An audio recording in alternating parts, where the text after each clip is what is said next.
Believe me, 27 years old male. Work in logistics management. Life is essentially a giant spreadsheet. Everything has a place, a time, and a color code. Apartment is my sanctuary. Minimalist decor, quiet jazz, smelling of expensive coffee and solitude. Convinced that happiness is just the absence of other people's chaos. Live in a nice complex, thick walls, polite neighbors. Life is good. Enter the event. Neighbor in 4B moves out. Sad he was a mute accountant who only left his apartment to buy milk. The perfect neighbor. 2 days later, the moving truck arrives for the new tenant. It's not a truck. It's a convoy of chaos. Boxes falling off the ramp, guys shouting. See the new tenant from my window. Female, mid-20s, hair like a bird's nest, carrying a lamp that looks like a majestic flamingo. She trips over her own shoelaces. The flamingo lamp loses its head. I close the blinds. Not my circus, not my monkeys. Pour another cup of coffee. Engage denial modes. Week 1. Denial mode failings. The walls are thick but not that thick. She doesn't walk. She stomps like she's hunting cockroaches with cinder blocks. She sings. Oh God, she sings. It's a mix of Disney ballads and 2000s punk rock. Entirely off-key. Tell MEWHYYYY at 11 p.m. I decide to be the mature adult. Write a polite note. Welcome to the building. The walls are thinner than they look. Please consider the volume. Best 4A. Stick it on her door. Feel proud of my diplomatic skills. Next morning. Find a note on my doors. Bright pink sticky note. Handwriting looks like it was done by a caffeinated spider. Hi 4A, thanks for the welcome. I'm practicing for a shower concert world tour. We'll try to keep the rehearsals to daytime. P.S. Your doormat is very beige 4B. She insulted my doormat. It's a high-quality woven hemp mat. It's classic. This is war. Week 2. The cooking incident. Sitting in my living room reading the history of salt. Don't judge, it's fascinating. Suddenly smell smoke. Acrid burning rubber smell. Panic ZPG. Run into the hallway. Smoke pouring out from under 4B's door. I pound on the doors. Fire, do you need help? Door swings open. She's standing there. Covered in flour. Wearing an apron that says kiss the cook at your own risk. Holding a baking tray with black charcoal discs. It was supposed to be cookies, she says, coughing. It looks like volcanic debris, I reply. I set the oven to Celsius but thought it was Fahrenheit, she admits. I sigh the sigh of a man aging 10 years in 10 seconds. Do you have a fire extinguisher? No, but I have a water guns. I go to my apartment, get my industrial fan, set it up in her door. We stand there in silence watching the smoke clear. Get a good look at her. Big eyes, smudge of soot on her nose. Kind of cute in a disaster zone sort of way. I'm Leo, I say. I'm Mia, she grins. Mia, please don't burn the building down. I have a very organized spice rack. She left. No promises, beige neighbor. Return to my sanctuary. Heart rate slightly elevated. Tell myself it's the adrenaline from the near-death experience. Definitely not the soot-nosed girl. Back to the spreadsheet of life. Week 3. Decide to escape the noise of Mia trying to assemble IKEA furniture. Sounds like she's fighting a robot with a hammer. Go to a local bookstore cafe. My safe space. Order black coffee, find a corners. Open my laptop to work on a logistics model for shipping crates. Peaceful. Is this seat taken? Look up. It's a girl. It's not Mia. This girl is polished. Wearing a soft sweater, reading glasses, hair in a neat bun. Looks like she actually knows what day of the week it is. No, go ahead, I say. She sits down. Pulls out a sketchbook. I'm Sarah, she says. Leo. She notices my screen. Logistics, that looks intense. It's calming, putting chaos into boxes. She smiled. I'm an illustrator, I take blank pages and make chaos. We talk. She's witty, calm, intelligent. She likes the same obscure jazz bands I do. She hates loud noises. She thinks beige is a soothing, underrated palette. I think I'm in love. We exchange numbers. Walk home feeling like I won the lottery. Finally, a woman who understands orders. Get home. Find a package in front of my door. It's not mine. It's a box labeled Live Crickets Handle with Care. Addressed to Mia 4B. Stare at the box. Why does she need live crickets? Is she a lizard? Knock on her door. She answers wearing oversized pajamas and holding a cat that looks like it committed a felony. Delivery for the zoo, I say. Oh, Sir Pounce-a-lot snacks, she beams. You feed your cat crickets. He likes the thrill of the hunt, keeps him from attacking my ankles. She looks at me. You look happy, beige neighbor. Did you find a new spreadsheet? Met someone actually, I say, trying not to sound smug. Ooh, a lady friend. A calm's normal lady friend. Mia rolls her eyes. Boring, bet she irons her socks. She appreciates order, unlike some people who order insects by mail. Hey, don't body shame the crickets. I hand over the box. Just keep the chirping down. Aye aye, captains. Month 2. Dating Sarah is great. Peaceful dates.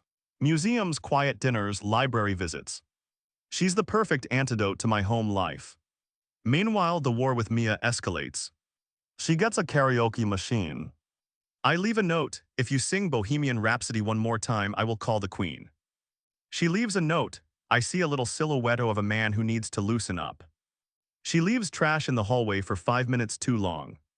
I leave a passive-aggressive diagram of the building's waste management policy. She returns the diagram with origami frogs made out of it. I can't throw away the frogs. They are actually really well made. Put them on my desk. Tell myself it's a war trophy. One night, huge thunderstorms. Power goes out in the whole block. Pitch black. I have emergency candles and flashlights. Preparedness is key. Hear a crash from next door. Then a yelp. Instinct takes over. Grab a flashlight and go to 4B. Mia.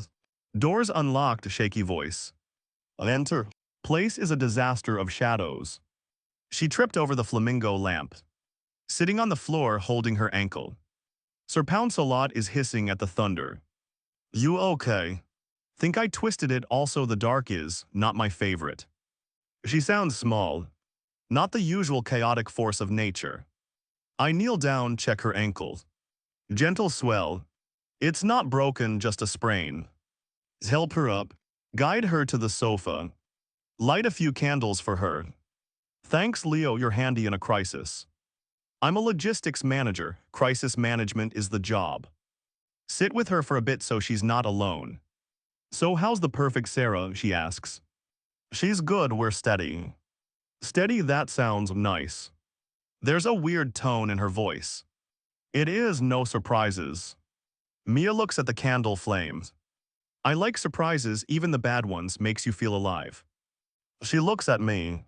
Shadows dancing on her face. For a second, the air feels thin. You should go, she says suddenly. Sarah might be worried. Phone lines are down, cell towers too. Still don't want to keep you from your beige palace. I leave her some extra candles and water. Go back to my apartment. Sit in the dark. Look at the origami frogs. Feel strangely lonely. Month 3. Things with Sarah are efficient. We never fight. We agree on everything. It's like dating a mirror.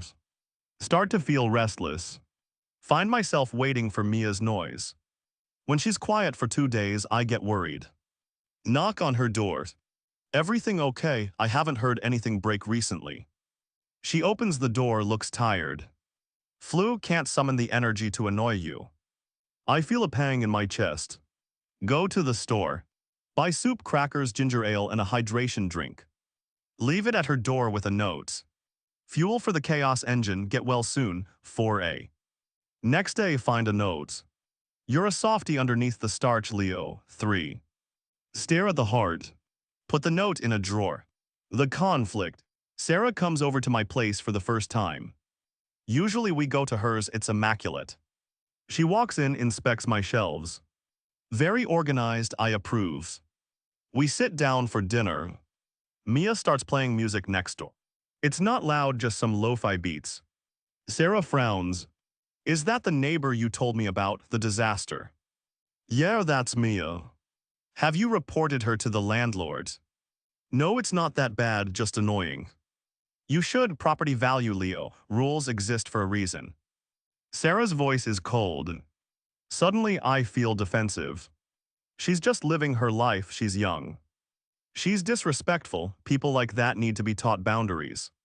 Sarah stands up and bangs on the wall. Turn it down, she screams. I'm shocked. I've never seen Sarah raise her voice. The music stops. Silent, then a very soft sound.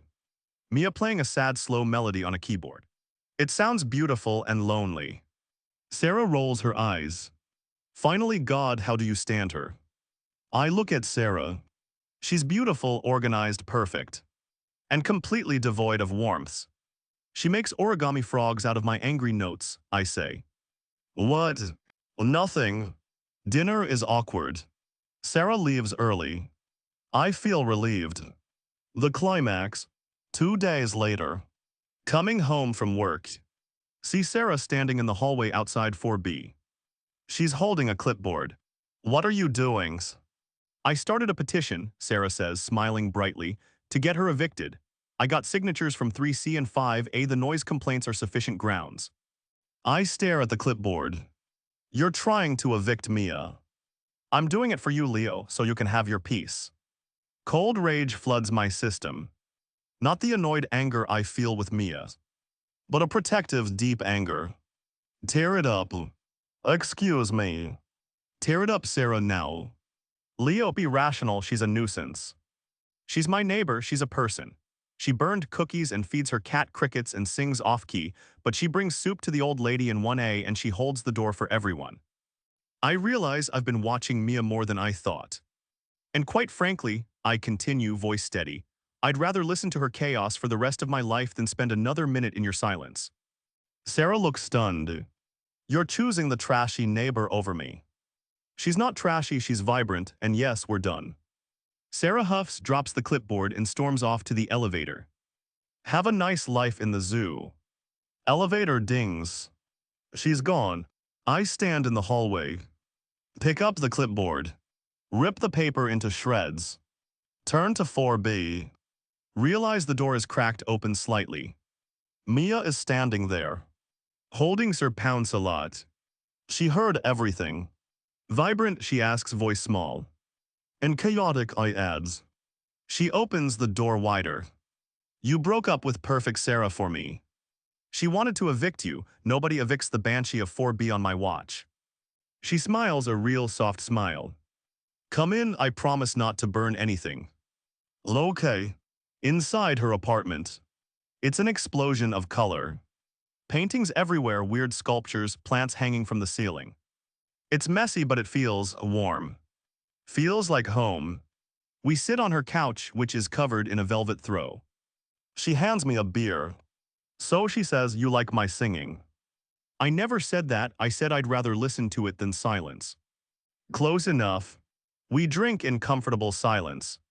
I have a confession, she says. She looks nervous. Picks up a sketchbook from the table. I'm not just a temp worker. Okay. I'm an illustrator too. Well, trying to be, I do a webcomic. She opens the sketchbook. My jaw drops. It's a comic called The Beige Knight and the Chaos Witch. The characters are clearly us. The knight has a shield made of spreadsheets. The witch attacks him with glitter bombs and burned cookies. But in the later panels, the knight is secretly fixing the witch's broom. The witch is leaving protection spells on the knight's door. You drew this. Yeah, started it the week we met. It's actually getting kind of popular online.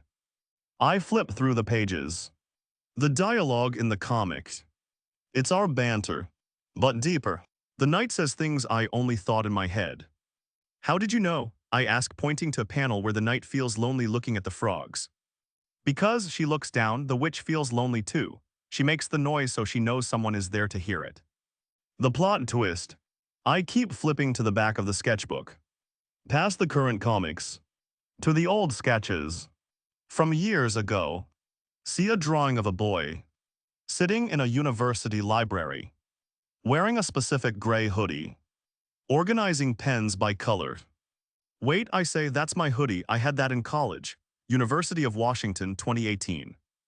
Library third floor silent study area, she whispers. I look at her. Really look at her. Strip away the messy hair and the paint smudges. Remember a girl who used to sit 3 tables away. Always dropping her pens. Always sighing loudly over textbooks. I used to leave anonymous notes on her desk when she went to the bathroom. Notes that helped her summarize her study material. Notes that corrected her citations. You were pencil drop girl, I whisper. And you were the ghost tutor, she smiles. I passed History 101 because of your notes, Leo. I never saw your face clearly, just the hoodie and the hands organizing the pens. I thought you were annoying back then too, I laugh. But you helped me. I couldn't stand the inefficiency of your studying. Sure, keep telling yourself that. She reaches behind a stack of books. Pulls out a small box. Opens it. Inside are my old sticky notes from college. Yellow faded. Focus on the Industrial Revolution, not the fashion, one reads. I kept them, she says. I always hoped I'd meet the guy who cared enough to fix my mistakes without making me feel stupid. She looks at me. When I saw your handwriting on the welcome to the building note, I knew. You knew the whole time. Since day one, that's why I messed with you. I wanted to see if the ghost tutor could handle the real me. And he defended me against the evil queen of silence. I think he passed the test. Brain EXE stops working. Heart EXE taking over.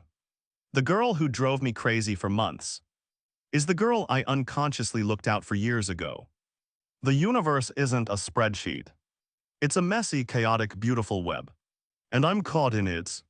So I say, voice rough, does the night get the witch in the end? She leans in, smelling of vanilla and acrylic paint. Read the next issue to find out. Kiss her. It's not organized. It's not efficient. She bumps my nose. I knock over a stack of magazines. Sir Pouncelot meows loudly. It's perfect. Epilogue. 2 years later. We live in a house. Not an apartment. No shared walls with strangers. I have a study. It is soundproof to compromise. She has a studio. It is explosive reality. The hallway is a demilitarized zone of beige rugs and flamingo lamps. I still make spreadsheets. Now they include columns for date night, cat food, and Mia's art show. She still sings off-key. Tell MEWHYYYEZYYY. Now I sing the backing vocals. Life is loud. Life is messy. Wouldn't have it any other ways. MFW, I found my chaos. Zend.